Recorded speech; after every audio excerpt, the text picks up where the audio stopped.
Hey everyone, it's Diamond. Today I want to do a video. Really quickly, I want to read to you a question that inspired this video.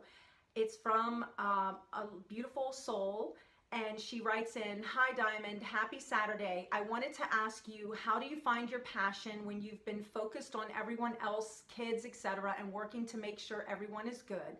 And you're not in a dream job or career, and you have a lot of skills, but trying to streamline and pinpoint your talents and gifts, etc. I imagine others may have that question too, especially when kids are almost out of the house. Looking forward to seeing your response." First of all, thank you so much for this question. I really appreciate you trusting me to answer this for you, and I'm going to do my best. The other thing that I wanted to add on to that question is take all of that question and add being single, because being single adds an extra element of challenge to what we're going to be talking about in this video. We are going to be talking about what it's like, the transition of sending your kids off to college, the emotional component that we parents face and what that's like, how to reinvent yourself after your kids are off to college and you need to know what else the hell to do with the rest of your life. And we're going to also talk a little bit about how to find your happiness, how to get your mojo back. First and foremost, I want to talk to you quickly about the emotional component when your kids go off to college. I don't care what anyone says, it feels like a fucking death, okay? I was there, I experienced that, I was sad, I did not even know what to do with myself. I had to literally slap my own face and get my shit together. No one talks to you about this.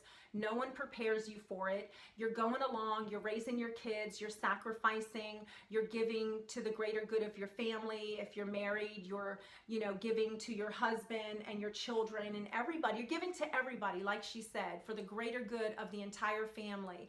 And then when your kids go off to college, it is literally like a death or a breakup, okay? A breakup meaning that you're no longer needed in the same way that you were needed before. And it's very easy to slip into a negative pattern of wanting to put that burden onto your children, okay? I did that, and it's not what I recommend at all. When you are pregnant, people give you all kinds of advice.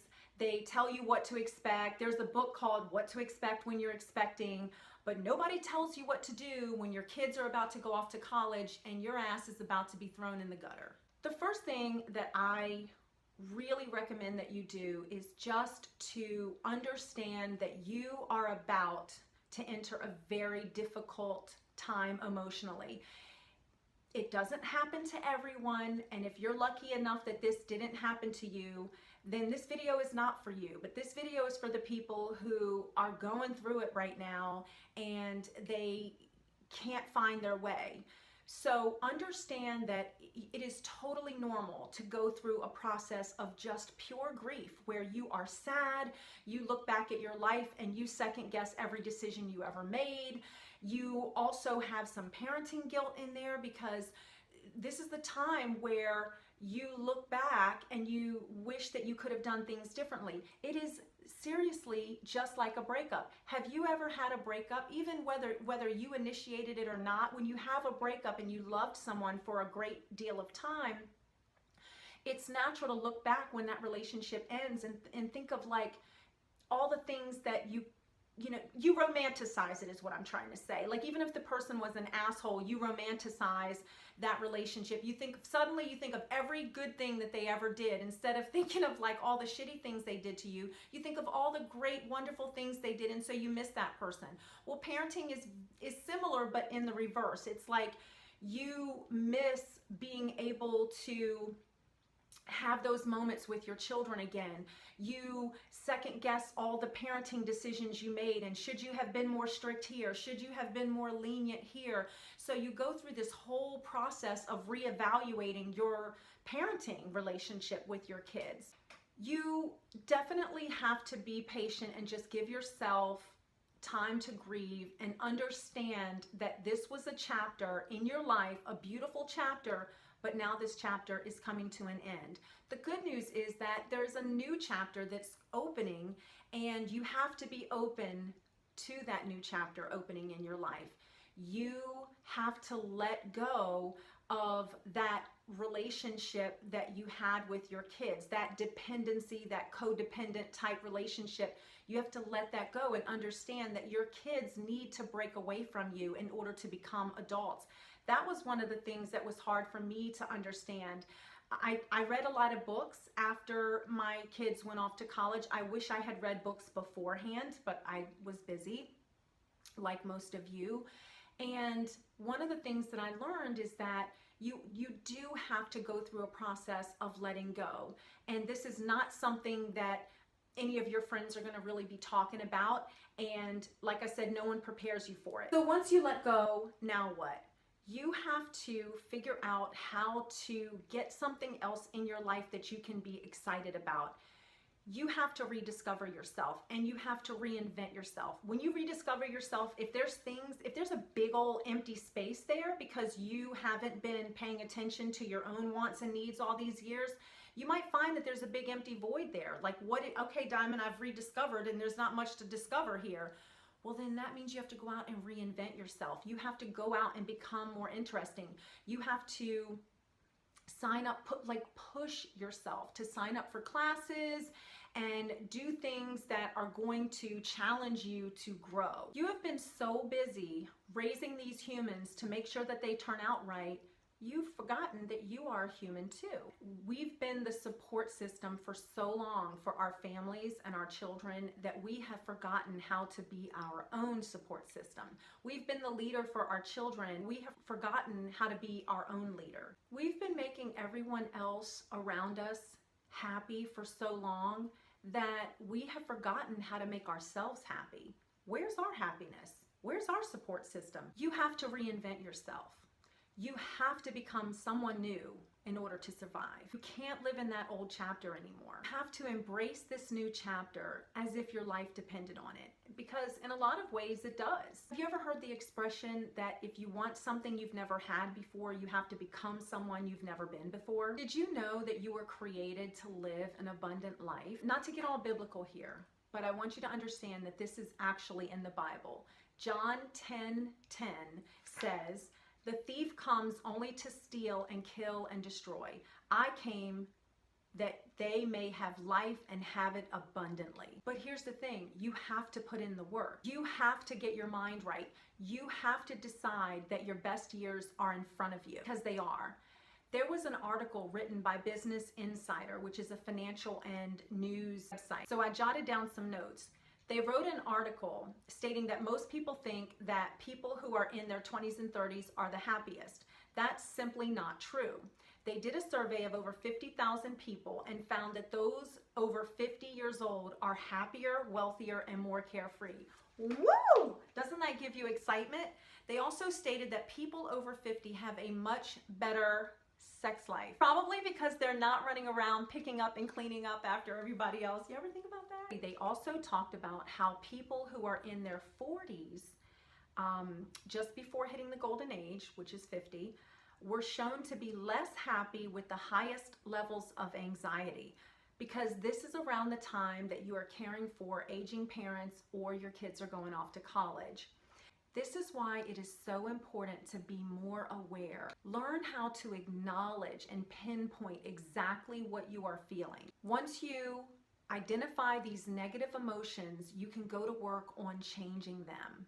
You don't have to suffer. I was thinking of doing a video on tapping, which is a cognitive behavioral therapy, CBT type technique, to help reduce anxiety and stress. So if you guys would like for me to do a video on that, let me know, because this would be something great that you could do to subdue negative energy, negative emotions, negative thoughts, things like that, and recenter yourself. So what do? Your kids are going off to college, or they've already gone off to college, and here you are. You're not happy. You're not really sure. Well, you know, we're figuring it out now, maybe why you're not happy, and that's because of fear and the fact that you haven't put yourself first and you've lost yourself and all those kinds of things. But what do? How do you get started into getting your happy back? I recommend is get your ass moving. Get up and start exercising. Start stretching, start exercising, taking yoga classes, depending on what part of the country you live in. If it's cold outside, you can do videos online to work out right from your home. The point I'm making is that you cannot sit around doing the same old things day in and day out and expect your life to change. You've got to get moving and start making changes. If you're unhappy, it's because your soul is crying out for you to make changes. Do something differently, anything.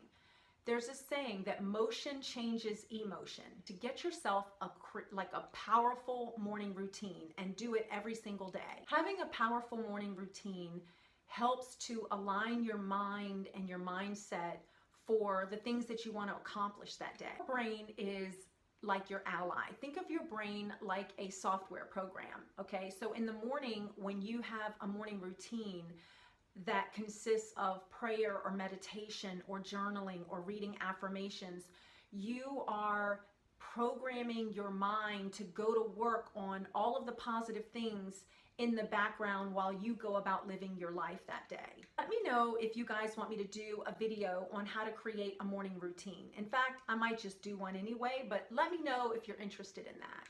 The next thing that I highly recommend that you do, and this lends itself to rediscovering and reinventing yourself, is you need to do some research and development on you. You have to educate yourself on all the things that you're interested in. One of the best ways to do this is a process called mindstorming. When you have something that you're trying to figure out and you can't figure it out, mindstorming is a great exercise. So for example, the question that we received was, how do you figure out what you're passionate about? So what you do with mindstorming is you write your biggest challenge in the form of a very specific question. So you want to be specific. You don't want to say, how can I make more money? Or how can I lose weight? You want to say, how can I make $300,000 a year?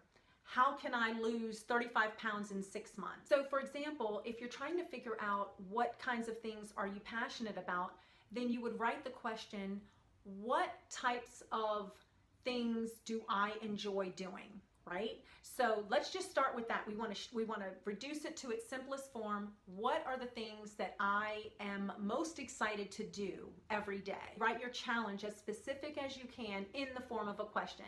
The next thing you're going to do is you're going to take a piece of paper like this, and you're going to write your question at the top of the page, okay? And then on the left-hand side of the margin, you're going to write the numbers 1 through 20. Okay, you're going to write 1, 2, 3, 4, 5 down the side of the paper.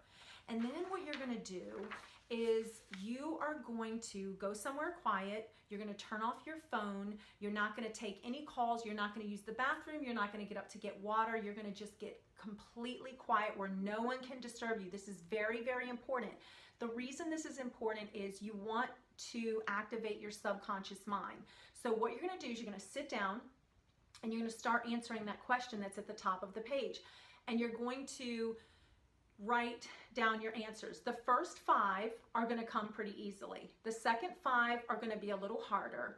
The third 5 is where you're going to start fidgeting. You're going to start feeling like, oh, that's right, I forgot to, turn off the stove or just whatever. I hope it's not the stove, but you get my point. Like, you're going to start thinking of everything that you needed to do, that you need to just jump up for a second. But force yourself not to do that, but to stay still and stay present and to commit to this exercise. Because the last 5 of your answers are where your subconscious mind kicks in. And those last 2 or 3 answers that you put down, so 18, 19, and 20, are usually your gold. Like, those are the answers that have the most significance to this exercise. So that's why you don't want to shortchange yourself on this exercise. But by mindstorming, this will help you to solve and figure out and have clarity on almost any question that you have, and really any issue, because any issue that you have, you can put it in the form of a question. And the final part of this exercise is you want to execute. So you're going to go to your mindstorming list and you're going to pull off those last few answers that you came up with, and you're going to go out and you're going to execute. So whatever issue that you're facing right now, those 3 answers are going to be what you focus on. Now, if you get stuck doing this and you run into another obstacle and you can't figure it out, contact me and I will be happy to help you get unstuck. They say that happiness is the progressive realization of a goal or a worthy ideal. So just think about that for a second. I understand your kids have left for college or are about to.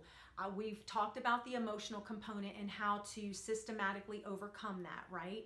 Through exercising, getting your body moving, feeling better about yourself physically, putting yourself first, establishing a powerful morning routine, getting your mind in alignment with your goals and things like that. And there's a lot of other techniques that we can get into, but I want you to start with these baby steps first. And then lastly, you now know you have an exercise that you can do whenever you come across any situation that you're challenged by. You just figure out how to put it in the form of a very specific question and you do that mind-storming exercise. And then once you get that done, you're going to take those last 3 answers and you're going to execute and go to work on those 3 things. Once you do these things, you are going to be on your way to working towards the progressive realization of a goal or a worthy ideal. And what does that mean? That means happiness for you. Guys, just do this exercise. Don't even think about it. Just do it. Just try it. Sometimes our brain will get in the way and come up with all the excuses as to why something isn't going to work. Oh, I've heard that before. Oh, I've done that before. That doesn't work. That doesn't work. No, no, no. Just do it. Just do it. Step by step. All the things that we've talked about, I want you to do it. Also, let me know if you want me to do a video on how to create positive affirmations for yourself, because they are powerful. If you read these affirmations every day, you will be unstoppable. You will literally be on fucking fire. So one of the other things that I wanted to talk about was, if you are going through this transition of your children leaving home and you happen to be single and not in a serious relationship with someone, like truly single and going through this by yourself, this can be a very lonely time, a very sad time, a very depressing time, because you are doing all of this on your own. And as much as your friends want to be there for you and want to support you, they don't really understand if they're not single and in that same boat with you. I know what this is like. I have endured this. And I gotta tell you, I said, fuck it. I was like, you know what? I am not gonna walk around feeling sad, lonely, isolated, depressed. I went and joined a great church. I joined a whole bunch of groups. I signed up for a couple of classes, and I just refused to buy into that whole depressing ass story that, you know, woe is me. And I think that has been sort of my philosophy on a lot of things in my life over the years when I look back. So if you are in that same situation, I encourage you that, like I said earlier, motion changes emotion. It's really true. And so if you are in that type of, you know, situation, don't look at it as a predicament and a really sad time. Look at it as an opportunity that, you know what, this is going to push me and challenge me to go outside of my comfort zone and to join groups and to, you know, just put myself out there. And quite honestly, I did all of that by myself, and I moved out of state, you know, to a completely different area and where I knew no one. So talk about, you know, pushing yourself into an uncomfortable place. And I mean, I just went over the fucking edge. And yeah, you guys know I like to have fun. So my point is, you can do it. For some reason or another, whenever there's major life changes, there seems to not be an ideal time for it. You ever notice that? Like when shit happens and it hits the fan, it's like there's never a good time for it. So you might as well just get used to it. You might as well just embrace it and say, okay, wait a second. This is happening to me. If I'm not in a relationship, how can I get that same love and support that I need, or a variation of that? So that's what you do, man. That is what you do. And let's not forget about the people who are married or in a serious relationship, but it's not going well and you're not happy, and yet here you are approaching a milestone in your life where your kids are going off to college, and now you've got to address the situation of being in an unhappy relationship. Well, here's my advice on that. Take it one step at a time, okay? Rome was not built in a day. You don't have to focus on your kid going off to college, you know, finding your happiness and figuring out your next chapter and what the fuck am I going to do about this person I'm in this relationship with and I just can't stand looking at their face. Like, take a deep breath. You don't have to deal with everything right now. Focus on one thing at a time. Focus on yourself first, because everything begins and ends with you, okay? Focus on yourself and getting yourself where you need to be. Get your mind right, get your physical body right and in alignment, like all the things we've talked about in this video, okay? Focus on giving your children love and support as they go off. That's a huge transition in their life. They need your love and support. They don't need your guilt. They don't need, you know, they just don't need your bullshit, okay? They need your love and support. And I'm sorry, but you've got to be strong for them and send them off in the right way, okay? And once you get them out the door and you're working on yourself, then you take a step back and a deep breath and you go to work on your relationship with that person, and you figure out whether or not you guys have something that you can fix and build. And, you know, a lot of people say, well, it takes two. No, it takes you. It takes you working on you, okay? You fix you and everything else will fall into place. When you get yourself right, you will know at that time, at the right time, whether or not you should continue in that relationship. And let me just tell you this.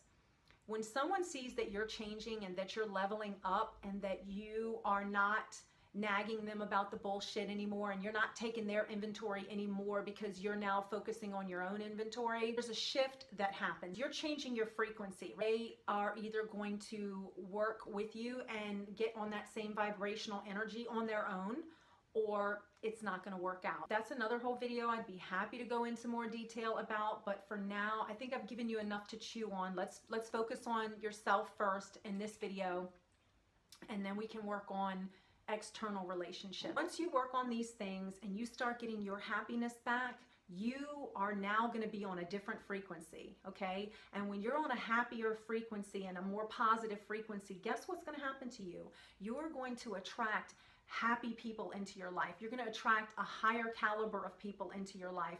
And so that is why you have to just put this work in. It's not going to happen overnight. You've got to put the work in, and slowly you will start to change. Your attitude will change. Your body will start changing. Your life will start changing. I hope this video has been helpful for you. I enjoyed doing it. I would love to hear your comments. Please comment below. Subscribe to my channel. Ring the bell, you know, if you want to see upcoming videos. Again, my name is Diamond Leone, and I am so glad you stopped by today. Thank you guys so much for watching.